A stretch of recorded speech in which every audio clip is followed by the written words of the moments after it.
There is this term al-kitab wa sunnah, which means the Quran and the tradition of the Prophet sallallahu alaihi wasallam, basically.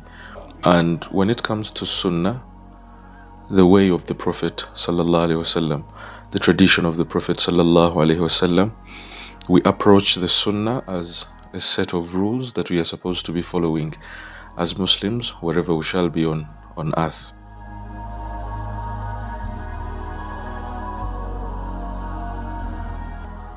And personally, I think that this shift orients our understanding of Sunnah, that it is just out of us wanting to follow a set of laws, a set of rules, rather than having to do this Sunnah out of the love of the Prophet sallallahu alaihi wasallam.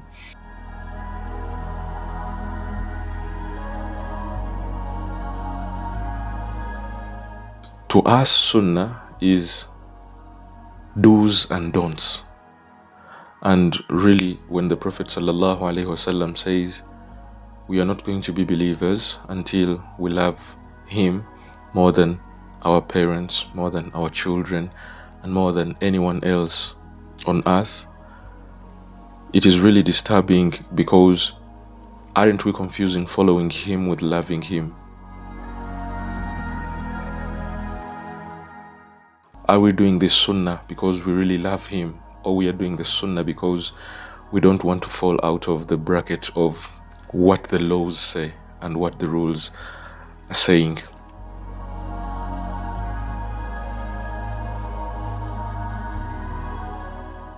So what we intend here is that if the sunnah, if our understanding of sunnah is focusing on what he did, and that taking us away from who embodied the sunnah, I think that is now problematic, because these two things have to move hand in hand. Because once we pay attention to the one who embodied the sunnah, the one who lived his life so powerfully that we feel indebted to follow him, automatically this will come out of love, because we shall be now following this person out of love. And I think that is what the Prophet sallallahu alaihi wasallam was intending. And when you read the lives of the companions, ridwanullahi alayhim ajma'un, may Allah be pleased with them all, I don't think they were following the Prophet because they're sets of laws. Because if they're just sets of laws, why would I want to die for you? Why would I want me to die 1,000 times before a thorn pricks you? It is something deeper than just following him, because they really yearned to be with the Prophet sallallahu alaihi wasallam. They yearned to defend and protect the Prophet sallallahu alaihi wasallam. And I don't think that was just about wanting to follow him. There is a very deep embodiment of love behind that.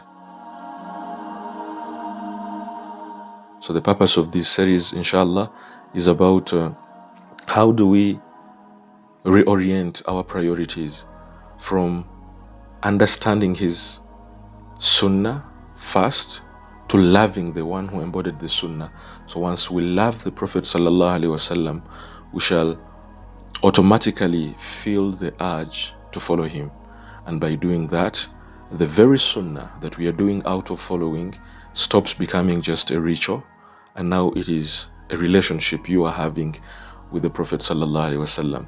So every act of sunnah you are doing is out of your love for the Prophet sallallahu alaihi wasallam, and not just a checklist saying this Monday has been fasted, or this Salatul Duha has been prayed, or the white days of this month have been catered for. Not just as a checklist, because for the people we love, sometimes things come out automatically because we want to be like them, because we want to be as close to them as possible. So I think that is the purpose of this series, and inshallah I want us to rediscover the soul of the Sunnah by reconnecting to the one who embodied the Sunnah, the man who is standing behind that Sunnah.